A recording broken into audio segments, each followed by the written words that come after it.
नमस्कार, मी हेमंत देसाई ऑफिशियल या माझ्या यूट्यूब चॅनलमध्ये मनापासून स्वागत करतो. मित्रांनो, महाराष्ट्राचे मुख्यमंत्री एकनाथ शिंदे जे शिंदे सेनेचे मुख्य आहेत, त्यांनी अत्यंत वादग्रस्त वक्तव्य केलं.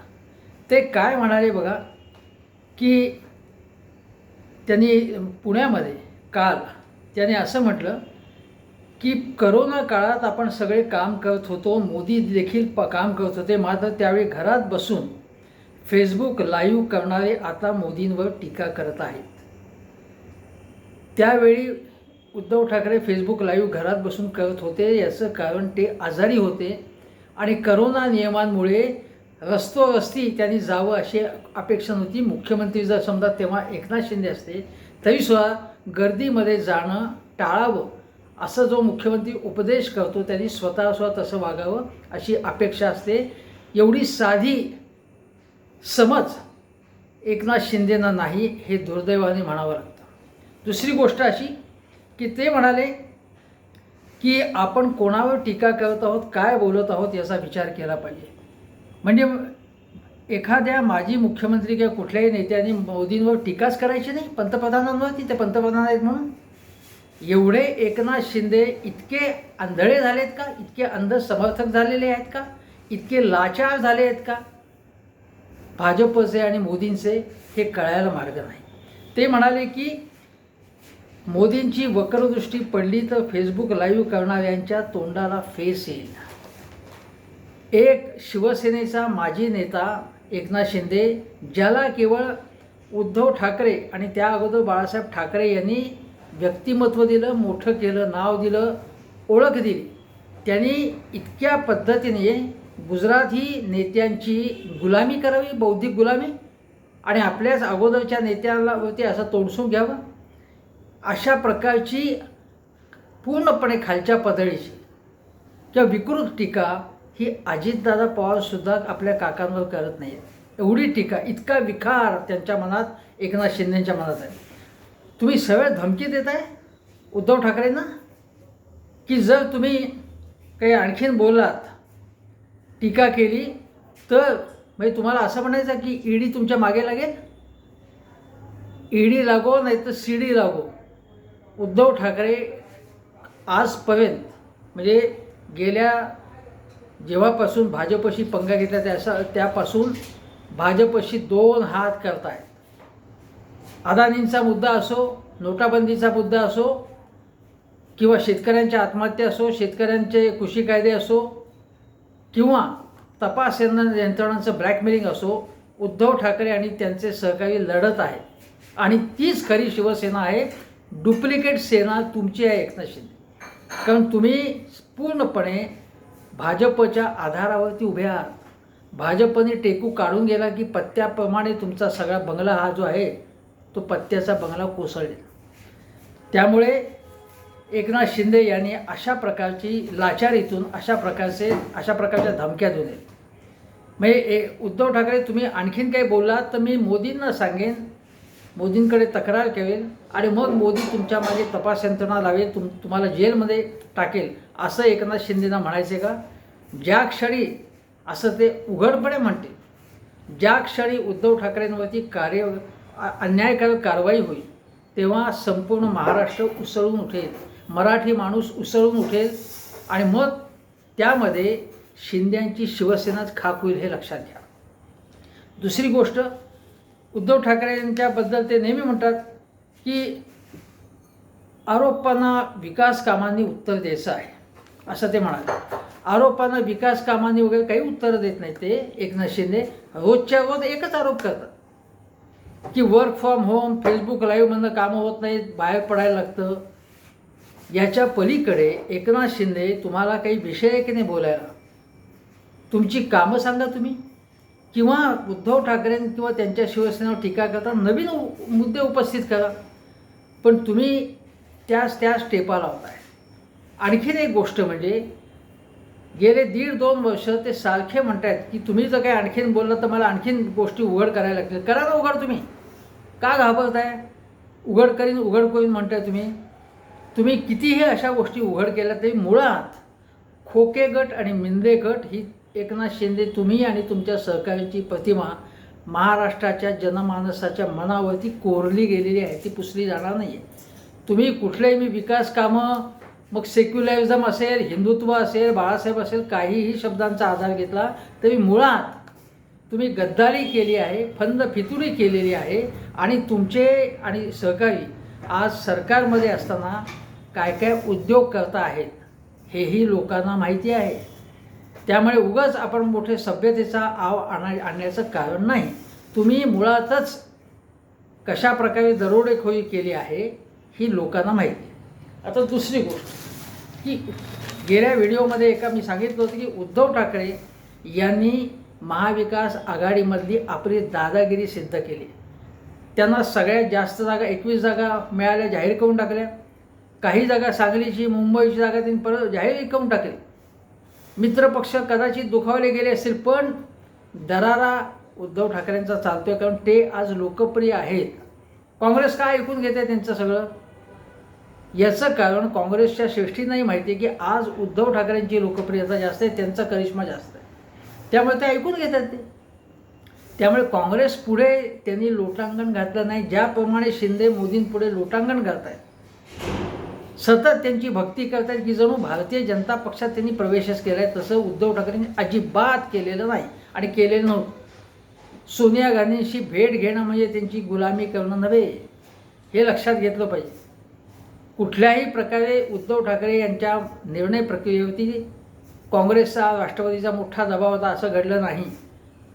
पण एकनाथ शिंदे ज्या पद्धतीने काम करत आहेत, पहिल्यापासून देवेंद्र फडणवीस हे शॅडो मुख्यमंत्री आहेत हे लोकांना माहिती आहे, हे लक्षात घेतलं पाहिजे. आता दुसरे मुद्दे की महाशक्ती किंवा भाजप एवढी दादागिरी करतात की एकनाथ शिंदेंच्याच तोंडाला फेस आला आहे.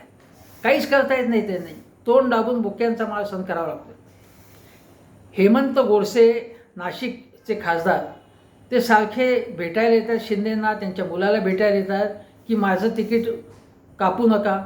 आणि तिकडच्या भाजपच्या नेत्यांचं म्हणणे की हेमंत गोडसे आम्हाला नको आहेत आम्हाला. मग छगन भुजबळ म्हणाले की दिल्लीश्वरांची इच्छा आहे, म्हणजे अमित शहा असतील, नड्डाजी असतील की मी तिकडनं निवडणूक लढवावी. आता या प्रकारची चर्चा आहे ती एकनाथ शिंदेंना म्हणे नापसंत आहे. महायुतीच्या बैठकीत त्यांनी आपली नाराजी बोलून दाखवली म्हणे. बोलून दाखवून उपयोग काय? कडा बोटं मोडण्यापलीकडे काहीही करता येत नाही ते, हे लक्षात घेतलं पाहिजे. आता अजून एक गोष्ट सांगतो की रामटेक, हिंगोली आणि यवतमाळमधील जे विद्यमान खासदार आहेत त्यांना भाजपच्या दबावामुळे शिंदे गटाच्या ज्या खासदारांची तिकीटं कापली गेली आणि उमेदवारीच नाकारण्यात आली, त्यामुळे नाराजी होती शिंदे गटामध्ये. दुसरी गोष्ट म्हणजे उपमुख्यमंत्री देवेंद्र फडणवीस यांनी कल्याणमधून श्रीकांत शिंदेंची उमेदवारी परस्पर जाहीर करून टाकली. कल्याणमध्ये ते खासदार आहेतच खासदार श्रीकांत शिंदे, पण एकनाथ शिंदेंना हे कदाचित आवडलं नाही, कारण त्यांनी घोषणा करण्याचं टाळलं होतं की नंतरच्या टप्प्यात ते करणार होते. घोषणा त्यांनी केली असतं तर बरं झालं असतं. ते मुख्यमंत्री आहेत, महायुतीचे नेते आहेत, ते प्रमुख मुख्य नेते आहेत ते. पण ती घोषणा देवेंद्र फडणवीसांनी करून असं दाखवलं की आम्ही ठरवतो की श्रीकांत शिंदेंना तिकीट द्यायचं नाही, की आम्ही घेतलं आहे निर्णय, पण आम्ही घेतला आहे तो. एकनाथ शिंदेने आम्ही ठरवलं आहे, आमचं सँक्शन लागतं, आमची मंजुरी लागते. म्हणजे इथे सुद्धा तुम्हाला दुय्यमत्व. आणि त्यामुळे त्यानंतर शिंदे गटामध्ये एक अस्वस्थता होती. म्हणजे श्रीकांत शिंदेंना पुन्हा तिकीट मिळालं याचा आनंद होण्याच्याऐवजी दुःख होतं की हे कोण टिकोजीराव आलेत की आमच्या वतीने आमच्या नेत्यांनी घोषणा करण्याच्याऐवजी फडणवीस का करतायत. पण चढफडत बसण्याच्याशिवाय काही गत्यंतर नव्हतं, हे लक्षात घ्या तुम्ही.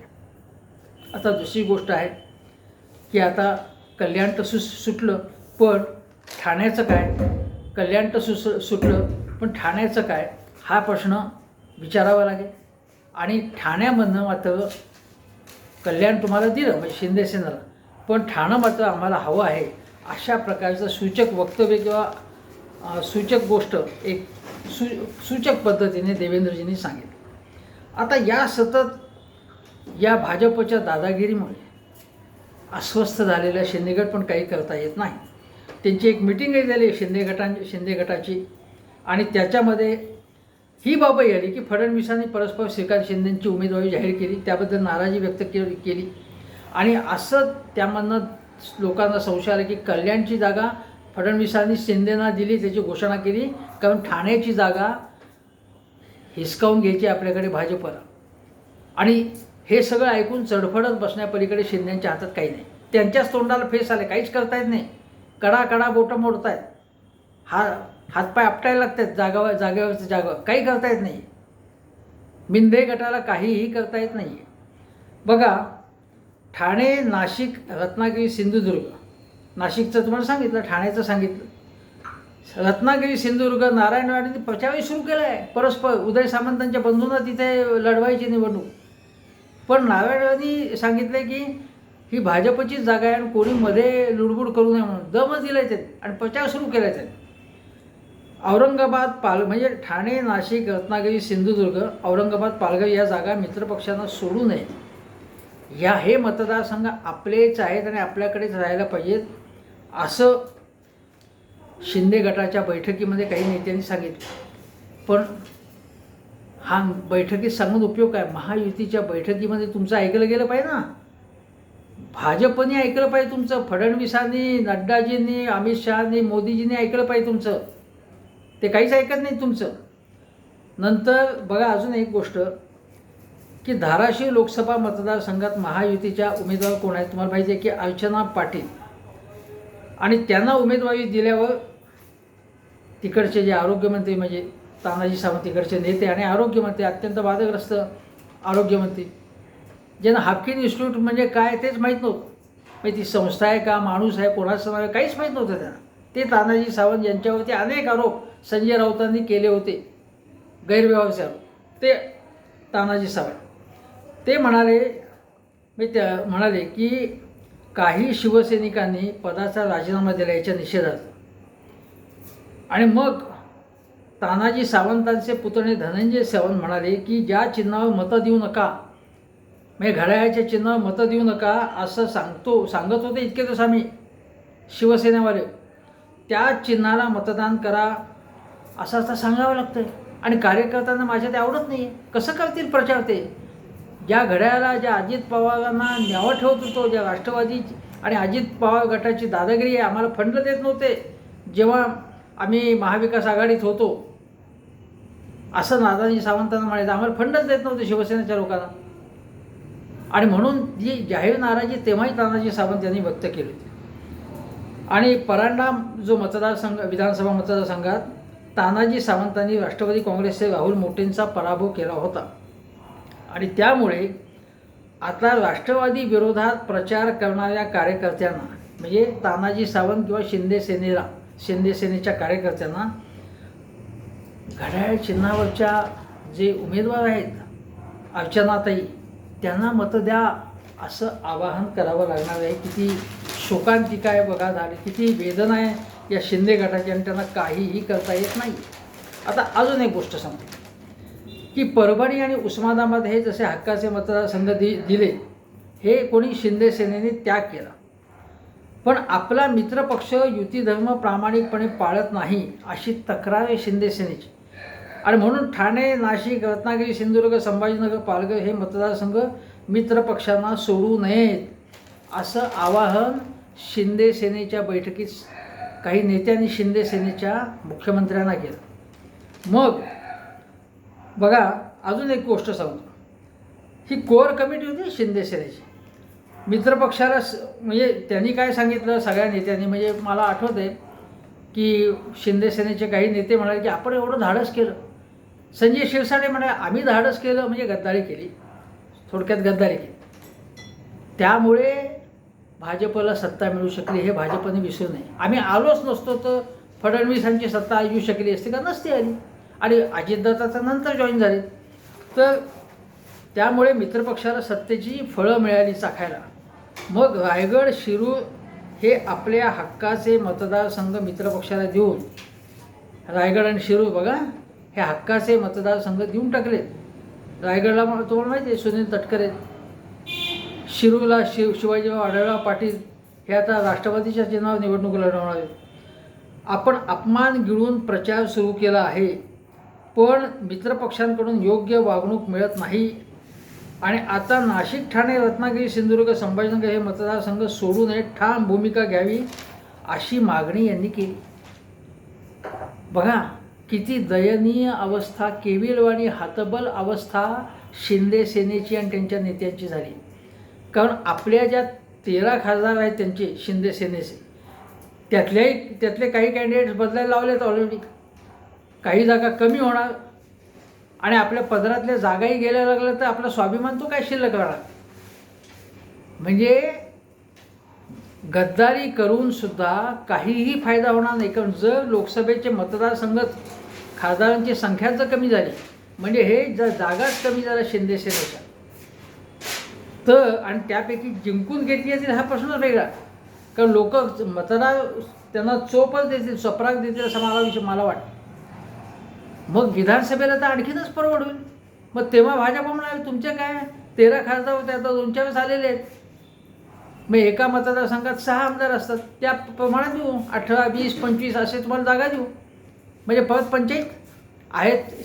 शिंद्यांच्याकडे 40 त्यांचे आमदार आहेत आणि बाकीचे आणखीन आमदार जे अन्य छोटे छोटे पक्षांचे किंवा अपक्ष वगैरे, पण 40 जण त्यांच्याकडे आहेत. मग विधानसभेमध्ये सुद्धा गोची होईल. एकनाथ शिंदेची तोंडाला फेस येईल, तोंड दाखवायची जागा राहणार नाही तुम्हाला.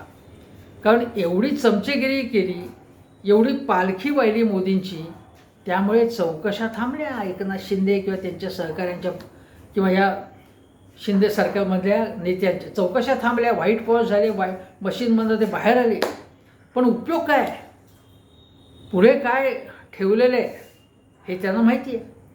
आणि म्हणून आता एवढं होऊन सुद्धा गजानन कीर्तीकर नाराज आहेत. ते काय म्हणाले की माझा मुलगा अमोल कीर्तीकर पुन्हा ईडी का त्यांच्या मागे लागलेले, चौकशी झालेली पूर्ण, कशाला त्रास देत आहे त्यांना. आणि भाजपला एवढा उवाव आला आहे का, एवढा थोडक्यात भाजपला माज आला आहे का असंच त्यांना विचारायचं. आणि त्यामुळे त्यांनी असं विधान वक्तव्य केल्यानंतर ताबडतोब मुंबई भाजपतले मुख्य नेते आशिष शेलार आमदार माजी मंत्री म्हणाले की अशा प्रकारची जाहीर वक्तव्य त्यांनी करू नयेत.